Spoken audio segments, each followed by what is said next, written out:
یہ باضابطہ اسلام کی پہلی جنگ ہے جو سن 2 ہجری میں ہوئی ہے۔ آپ صلی اللہ علیہ وسلم نے جب ہجرت کر کے مکہ سے مدینہ میں رہائش اختیار کی تو وہاں پر آپ صلی اللہ علیہ وسلم سن 2 ہجری میں یہ موقع آیا آپ علیہ الصلاۃ والسلام کے پاس کہ آپ اہل مکہ کے ساتھ مشرکین کے ساتھ جنگ کریں۔ اس جنگ کو اس پہلی باضابطہ اور ایک کہنا چاہیے کہ آفیشل وار کو بیٹل آف بدر، غزوہ بدر کہا جاتا ہے۔ ہوا یہ تھا کہ نبی کریم صلی اللہ علیہ وسلم 313 اور ایک روایت کے مطابق 319، لیکن جو زیادہ صحیح روایت ہے وہ ہے 313 کی، 313 لوگوں کے ساتھ جنگ کرنے کے لیے میدان بدر پہنچے ہیں، اور بدر کا جو میدان ہے وہ مدینہ سے کافی باہر ہے۔ جب وہاں پہنچے تو مقابلے میں کفار تھے، مشرکین مکہ تھے۔ اب مسلمانوں کی جو پریپریشن تھی، یعنی میٹیریلسٹک پریپریشن، مادی تیاری، وہ کیا تھی اس کو سن لیجئے۔ مسلمانوں کے پاس صرف 2 گھوڑے تھے اور 70 اونٹ تھے۔ اس کا مطلب یہ ہوا کہ اکثریت کے پاس 2/3 لوگ ایسے تھے کہ جن کے پاس کوئی سواری نہیں تھی، اور ان کو مدینہ سے بدر کے میدان تک جانا تھا جو ایک لمبا فاصلہ ہے۔ تو 2 گھوڑے تھے اور 70 اونٹ تھے، لہٰذا ہر ایک اونٹ کے اوپر 3 سوار ہوتے تھے باری بدل بدل کر، اور اسی طریقے سے چند تلواریں بھی تھیں۔ ادھر ابو جہل کا جو لشکر تھا 1000 کے قریب اس میں لوگ تھے، اور ہر ایک آدمی کے پاس گھوڑا تھا اور 2 اونٹ تھے، ہر ایک کے پاس گھوڑا اور 2 اونٹ اور ہر ایک کے پاس تلوار۔ تو مکمل ان کے پاس تیاری تھی جنگ کی۔ نبی کریم صلی اللہ علیہ وسلم کے جو جانثار صحابہ ہیں وہ آپ علیہ الصلاۃ والسلام کے ساتھ میدان بدر پہنچے ہیں، اللہ اکبر کہتے ہوئے، الحمدللہ کہتے ہوئے، سبحان اللہ کہتے ہوئے۔ ان کی زبان پر حمد کا ترانہ ہے، ان کی زبان پر تسبیح و تحمید ہے، اور اللہ اکبر وہ کہتے آ رہے ہیں، اللہ کی بڑائی بیان کرتے آ رہے ہیں، چونکہ ان کے ہاں جنگ کا مقصد کوئی دنیاوی نہیں تھا، یعنی یہ نہیں تھا کہ وہ اپنی پراپرٹی کے اندر انکریز کر دیں، یا یہ نہیں تھا کہ وہ دشمن کو لوٹ لیں، یہ مقصد نہیں تھا، مقصد تھا دین اور دین کا بقا۔ دوسری طرف ابو جہل کا جو لشکر تھا وہ ڈرمز بجاتے ہوئے آ رہے تھے، یعنی ان کے ہاں میوزیکل انسٹرومنٹس تھے، وہ گانے بجانے والیاں ان کے ساتھ چل رہی تھی، اور اس طریقے سے وہ اپنے فوجیوں کا مورال بلند کر رہے تھے۔ تو ابو جہل کا جو لشکر تھا ان کا مورال جو بوسٹ ہو رہا تھا وہ انہی گانے بجانے والیوں کے ذریعے ہو رہا تھا، میوزک کے ذریعے ہو رہا تھا۔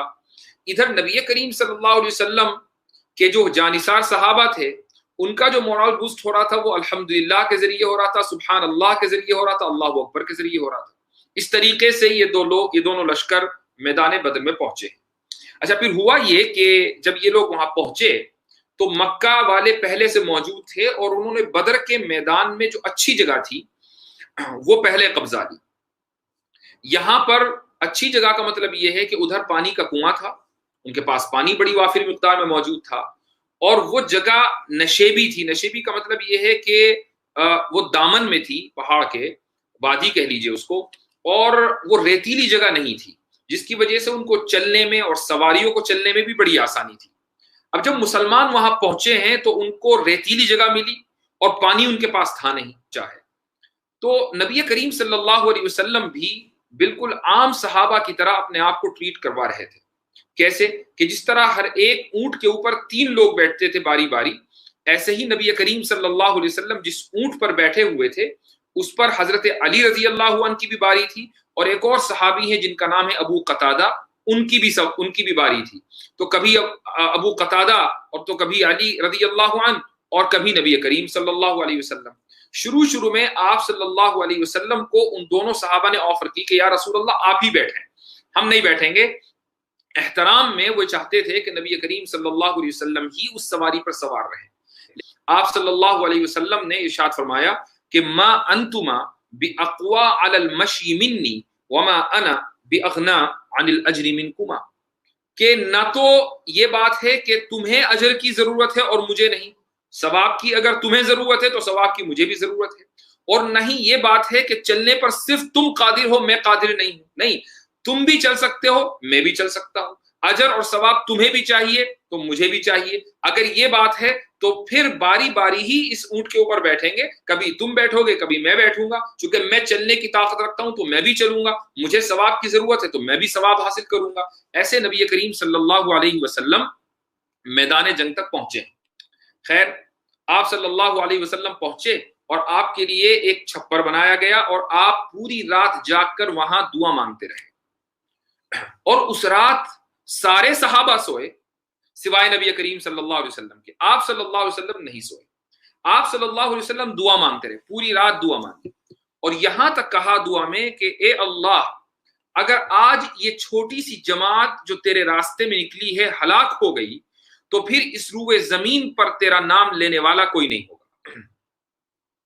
یہ آپ صلی اللہ علیہ وسلم نے دعا میں کہا، اور دعا آپ علیہ الصلوۃ والسلام کی قبول ہوئی۔ اللہ سبحانہ و تعالیٰ فرماتا ہے اذ تستغیثون ربکم فاستجاب لکم انی ممدکم بألف من الملائکۃ مردفین۔ یاد کرو وہ وقت جب تم اپنے رب سے فریاد کر رہے تھے۔ آپ صلی اللہ علیہ وسلم کو بھی کہا جا رہا ہے، اور آپ صلی اللہ علیہ وسلم کے ساتھ جو دوسرے لوگ ہیں، صحابہ ہیں، مسلمان، ان کو بھی کہا جا رہا ہے کہ جب تم اپنے رب سے فریاد کر رہے تھے اور اللہ نے تمہاری دعا قبول کی اور تمہاری دعا کا یہ کہہ کر جواب دیا کہ میں تمہاری مدد کے لیے 1000 فرشتوں کی کمک بھیجنے والا ہوں جو لگاتار آئیں گے۔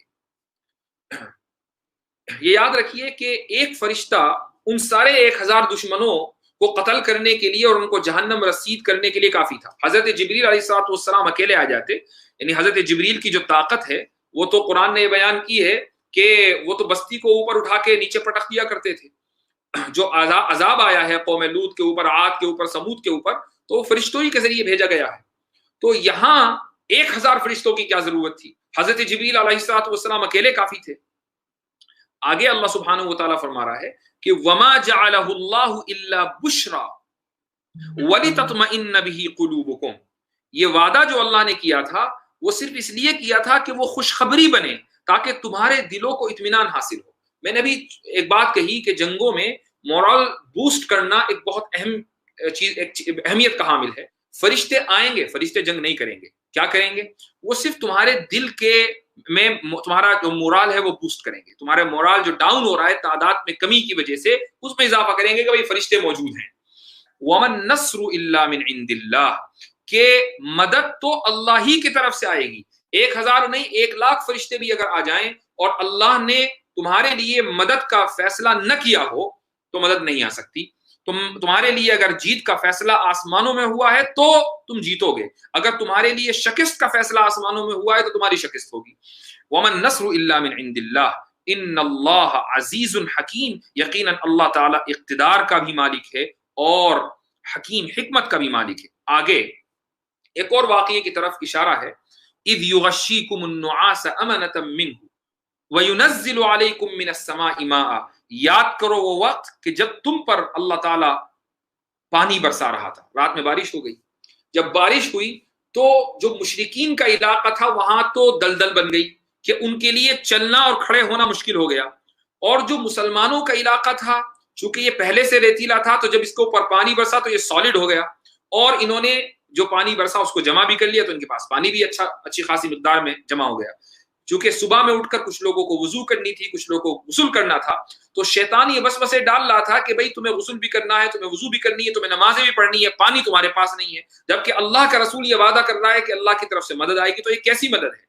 تو اللہ تعالیٰ اسی کو فرما رہا ہے کہ تم پر اللہ نے پانی برسایا لِيُطَهِّرَكُم بِهِ، تاکہ تم اس پانی سے پاکی حاصل کرو، وَيُذْهِبَ عَنكُم رِجْزَ الشَّيْطَانِ، اور اللہ نے تم پر پانی برسایا تاکہ وہ تم سے شیطان کی گندگی کو دور کر دے۔ وہ شیطان کی گندگی کیا تھی؟ وہ دل کے اندر آنے والے وسوسے تھے۔ وَلِيَرْبِطَ عَلَىٰ قُلُوبِكُمْ وَيُثَبِّتَ بِهِ الْأَقْدَامَ، اور تاکہ وہ تمہارے دلوں کی ڈھارس بندھائے اور اس کے ذریعے تمہارے پاؤں اچھی طرح جم جائیں، اس لیے پانی برسا۔ تو نبی کریم صلی اللہ علیہ وسلم کی دعا قبول ہونے کے بعد فرشتے آئے ہیں 1000، لوگوں کا مورال بلند ہوا ہے، پانی برسا ہے، زمین اچھی ہو گئی ہے کہ جہاں پر لوگ آسانی کے ساتھ کھڑے ہو سکتے تھے ان کو پینے کا، نہانے کا اور وضو کرنے کا پانی مل گیا۔ تو اس طریقے سے پوری رات مدد اللہ سبحانہ و تعالیٰ کی طرف سے نازل ہوتی گئی۔ تو بہرحال یہ قرآن کریم کی سورہ انفال کی آیتوں کی مختصر